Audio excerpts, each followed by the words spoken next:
Se queres prever o futuro, estuda o passado, já diziam os sábios. A ciência, o ramo do saber que registra, explica e transmite o conhecimento sobre o passado, é a história. E ela pode nos surpreender. Para a nossa viagem pelo tempo, convidamos a curiosidade infantil e o conhecimento científico. Os estudantes Leonardo, de 8 anos, Gabriela, de 10 e o historiador José Luiz Holtz.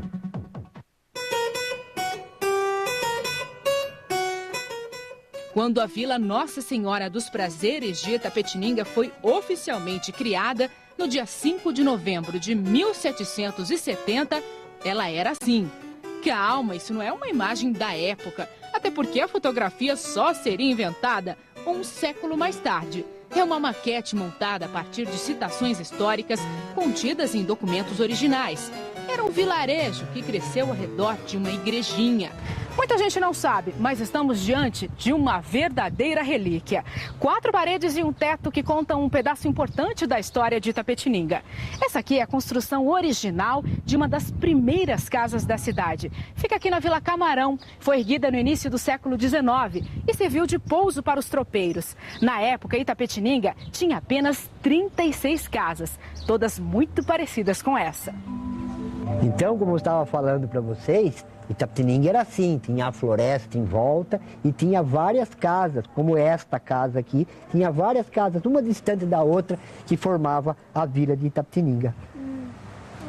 Mas em 1770, as casas eram assim, tudo caindo? Não, caindo as casas não eram, elas eram casas de taipa, taipa de mão e taipa de pilão.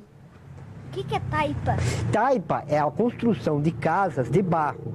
A taipa de mão, você faz um trançado de madeira com vara e você pega com a mão o barro e joga. Depois você alisa com a mão e fica como essa parede aqui, assim. Mas a cidade era bonita? Os viajantes que passaram por aqui não gostaram muito. Saint-Hilaire foi um deles. Ele esteve em Itapetininga em 1820, 50 anos depois que Itapetininga tornou-se vila. E era uma cidade pobre.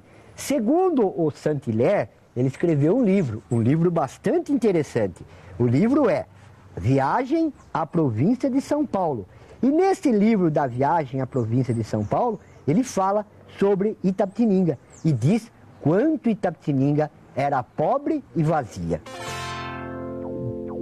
Esse francês, viu? Falou poucas e boas de Itapetininga. Em um trecho do livro, o botânico descreve a impressão que teve da cidade. Itapetininga tem forma mais ou menos quadrada. O número de suas casas, ao tempo de minha passagem por ali, não ia além de 60. Muito pequenas, em mau estado de conservação e construídas de terra socada. A igreja, consagrada a Nossa Senhora dos Mercês, eleva-se numa pequena praça, não possuindo nem campanário, nem torre. O francês também reclamou que a cidade parecia fantasma. Quase todos os agricultores, os habitantes de Itapetininga, só ali aparecem aos domingos. O que explica por que, quando a esta localidade cheguei, encontrei-a quase deserta. O viajante estrangeiro não queria saber de gastar e vociferou contra os preços salgados do comércio local.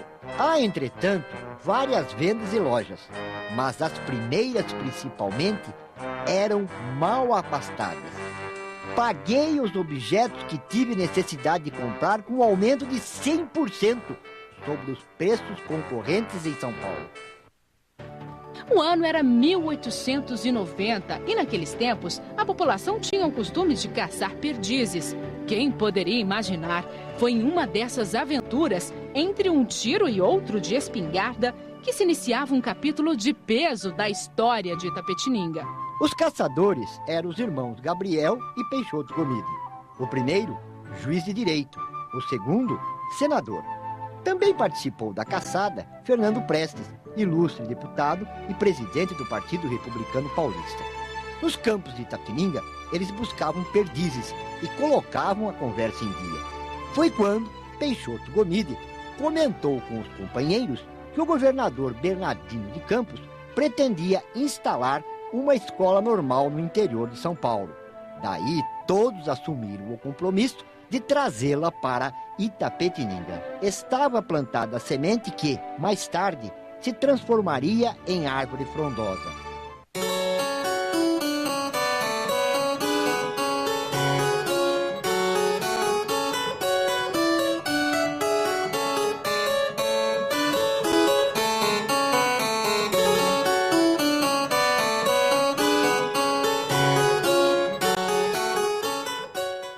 Surgiu essa escola?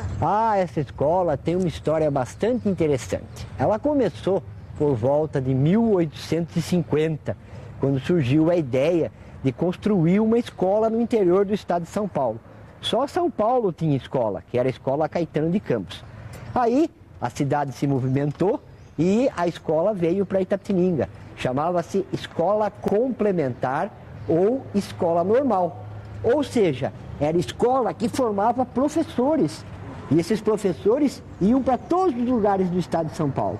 Essa escola aqui, ela funcionava em outro lugar, lá na Campos Sales, em 1854 e 84, que ela surgiu.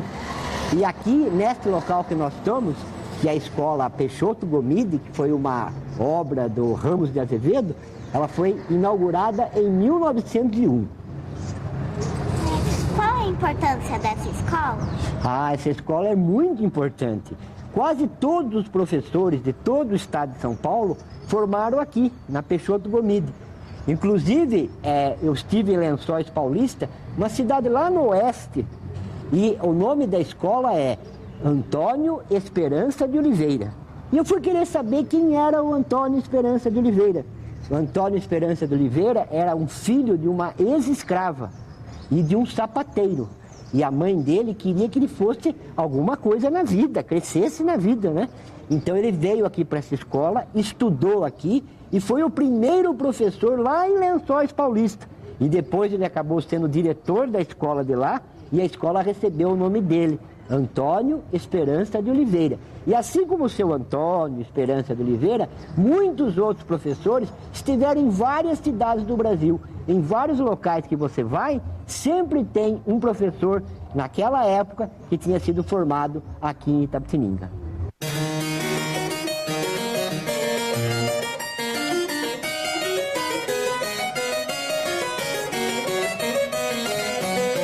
Renata, minha professora disse um dia que Itapetininga é terra das escolas. Por quê? Minha professora também disse isso. Olha só, Léo e Gabi, na realidade, Itapetininga ganhou esse título, Terra das Escolas, porque primeiro já tinha a Escola Normal Superior, a única do interior do estado de São Paulo, Normal Superior. Então, já tinha essa tradição de escola. Daí, em 1920, sabe o que aconteceu? Itapetininga ganhou uma faculdade de odontologia e de farmácia, e ela funcionava aqui, ó, nesse prédio. Para vocês terem uma ideia, esses cursos só eram ensinados em Araraquara e na capital, ou seja, era o terceiro do estado e muita gente do país inteiro veio estudar para cá. Renata, por que essa escola ainda não funciona mais?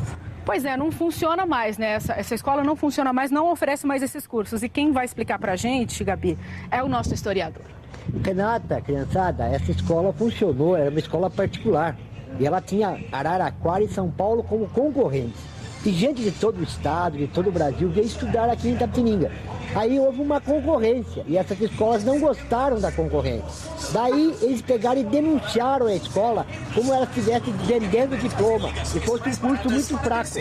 E esse curso muito fraco acabou sendo denunciado, que era falso, denunciado lá na capital, no Rio de Janeiro. E o que aconteceu? A escola foi perdendo aluno e acabou fechando. Mas mesmo assim, 8 anos depois foi comprovado, não tinha diploma falso nenhum, era uma grande escola. Uma pena que por motivo de concorrência ela tenha sido fechada. As raízes dizem muito da Copa das Árvores. O passado é lição para refletir, para repetir se necessário, ou para sabermos o que não devemos fazer. A Terra das Escolas chega aos 237 anos com erros e acertos, mas acima de tudo, com experiências. cada habitante que nasce neste chão é mais uma semente de esperança